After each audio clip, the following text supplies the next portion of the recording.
charity. Please welcome on stage the founder, Kempinska!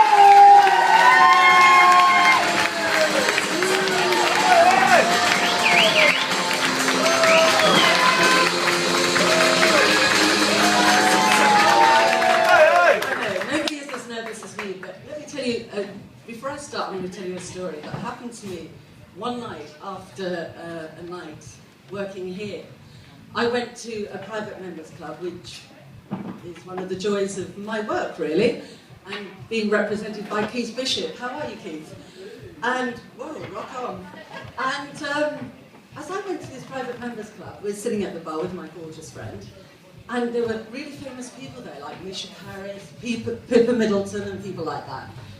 And I go to the loo, and 4 people are walking downstairs, 2 men, 2 women, and one of the women hysterically shouts out, "Oh my God, there's Taylor Swift! Taylor Swift!" And I'm thinking, well, Taylor Swift, what does she look like? And then I realised they're talking about me. Okay,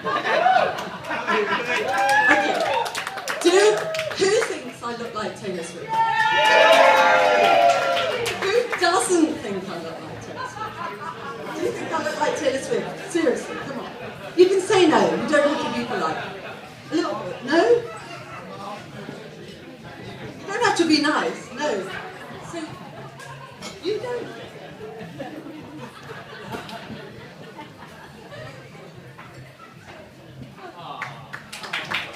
I'm giving him a glass of champagne, so you've got to tell me how much you must have had to drink and at what point you think I look like Taylor Swift. And if that doesn't work, here's some glasses because you should have gone to Spectre.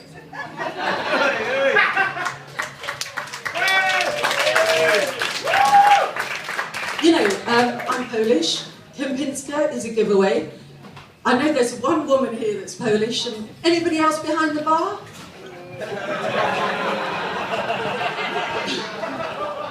Do you know, in London, officially, Polish is the 2nd most spoken language. Don't you think that's really cool?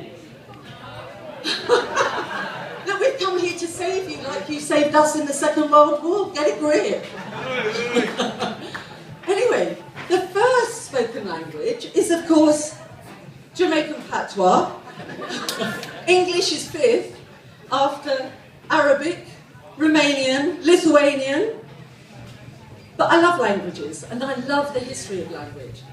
You know, for example, politics is made up of 2 words, 2 Latin words, poly and tix. Poly meaning many, and tix meaning blood-sucking parasites. You know I sound posh. I've been told I sound posh, but I was actually brought up in a place called South Oxley. And I expect, has anybody ever heard of South Oxley? Oh, really? Anybody from South Oxley? No.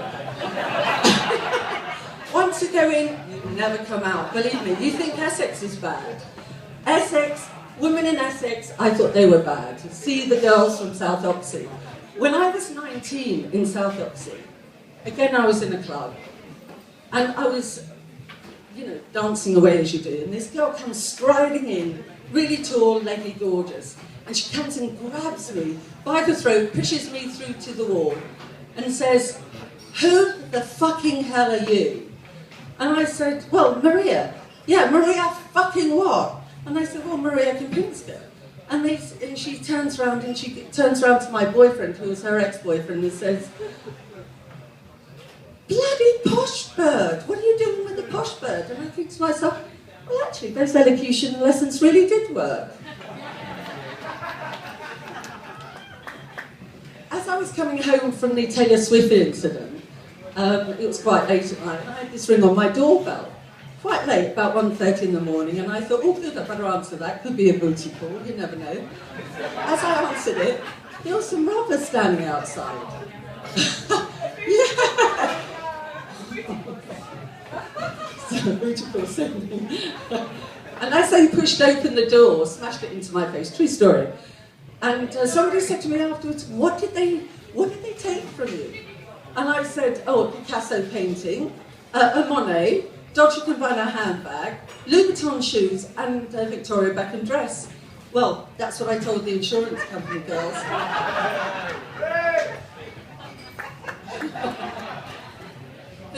after I went to cinema, and I was sitting in the cinema, and I was thinking, you know, those robbers are rude. And all these people are talking behind me. They just push in, they could have just asked me, can I come in and just take some stuff? And I'd have gone, yeah, hello, you're bigger than me, why shouldn't I let you? And the robbers just push in, and all these people in the cinema talk, and I turn around and I say, could you please be quiet, I'm trying to make a phone call here. You know, technology, they say, is moving so fast it's taken over relationships. And in fact, it's got to a point where you can give the silent treatment on Skype. You know, I haven't had a boyfriend for a long time, but recently I've got somebody called Predictive. Predictive is my new boyfriend. And whenever I give a text, Predictive gets involved and he goes, why are you saying that? Don't you think you should say this? Or why can't you say that? And I try to say someone else, and they go, instead of E-L-S-E, they go E-L-E-S. And I go, no, E-L-S-E, I know my English. No, E-L-M-E-S. Then I put in Maria, and sometimes for my friends I put kiss, kiss, kiss, kiss. And it goes, no, Mux. For God's sake, kiss, kiss, kiss, kiss. And it goes, no, Mux. And I think, well, thank God my name's not Fiona. I have some gorgeous girlfriends, and recently one of my gorgeous girlfriends is getting divorced, and she said to me, look, what's the best way to make contact with your ex-husband? And I said, well, in a Range Rover, in a dark country lane, no lights, no CCTV, and primarily no witnesses. Anyway, my gorgeous girlfriend, who happens to be my hairdresser, has found the most fantastic boyfriend. He's like Ashton Kutcher. She's like Demi Moore. She says, Maria, you must find somebody tall, dark, handsome, and gorgeous. And I said, well, I prefer men who are dark, handsome, gorgeous, but small, because they try harder. I love my girlfriend. She's my hairdresser, actually. She comes with me to make sure I look good. Oh, you do look good. And one night after the show, you can do this tonight if you like, and don't forget the champagne. Always bring champagne. There was a guy who came over to me and he said, look, Maria, you know, and he was tall, dark, very handsome and very gorgeous, and he was a porn star, and he said, look, can I perform for you? And I said, what? Perform for me? Rock on. Anyway, he got on stage and did 10 minutes. You know, I have a lot of different types of people in my world, and one of them is a girl called Danielle who started working for me, but her real name is Peter, and she's a transvestite. Now the thing about transvestites is, initially they're cross-dressers, then they become transvestites, so they dress up like women, then they want to be women, then they become women when they're transgender. She was becoming a transgender. But as she was going through all the treatment, she phoned me up and she said, look, Maria, I can't come to work because my husband, or my boyfriend, and his father are really ill, they've got man flu. But since I've been taking the female hormones, I've only got a cold.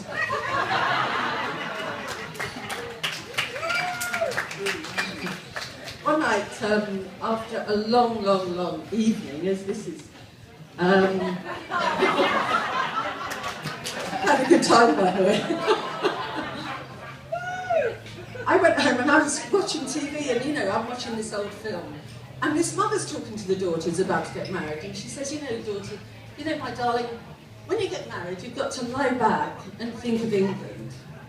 So that was the old adage that women used to say to their daughters, lie back, think of England.